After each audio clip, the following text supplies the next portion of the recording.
G'day and welcome to the Jet Go-Kart build series. And in today's episode, I will be building the jet engine test stand. A lot of planning went into the design of this test stand. But before we get stuck into the build, we need to talk turbos. Making an experimental jet engine from a turbo is pretty dangerous. It might have something to do with the fact that this turbo is doing 100,000 revolutions per minute. It's screaming its tits off at 27 full revolutions per millisecond. That's insane. So that's why I need a test stand to test the jet engine before I strap it to a go-kart inches away from my vital organs. Alrighty, now back to building a test stand. Getting all these pieces of metal cut accurately really helps when putting it all together, and that leads us to the first tip. If you think that having a brand new drop saw is accurate, well, you'd be wrong. Even with the angle lined up on the zero, it's still out by a few degrees. And that will result in the end not being truly square. And the best way to overcome this is to use a square up against the vise and check it against the blade. And this will ensure that the end is actually square.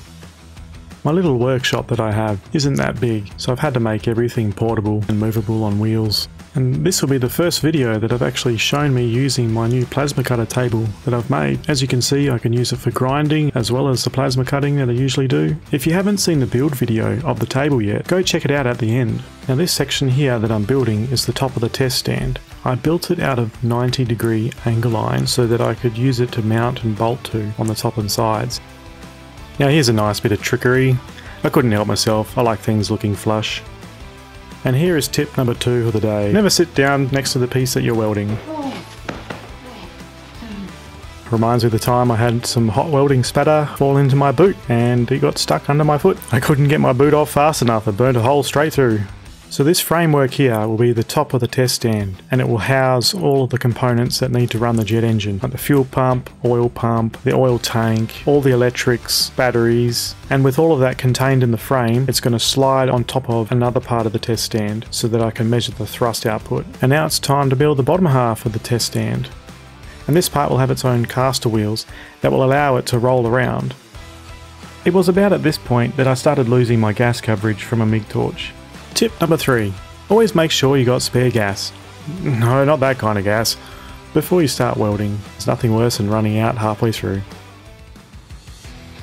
I always find it a little bit frustrating trying to get these legs on nice and square and straight. When you go to do a tack weld, it tends to pull it in that direction. So you start off square, but then it pulls it a couple of mils out. So I usually start by having it a couple of mils extra in the opposite direction I'm welding. Geez, if only it was really this fast building it in real life.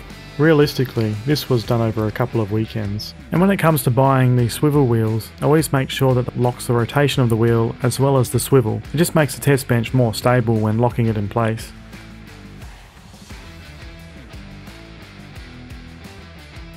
I will eventually paint the whole test stand in primer, so that's why I paint the wheel mounts before I bolt the wheels on. And this section here will allow the top of the test stand to freely move on the bottom half by using some bearings to reduce the friction. Yeah, one day I'll be able to afford a drill press and drill holes properly, but for now, snap drill bits. While I was in the planning phase, I tried to find some C-channel that I could run all of the bearings in, but I couldn't find any the right size that I wanted, so I just decided to use some 90-degree angle line and design my own C-section to run the bearings through.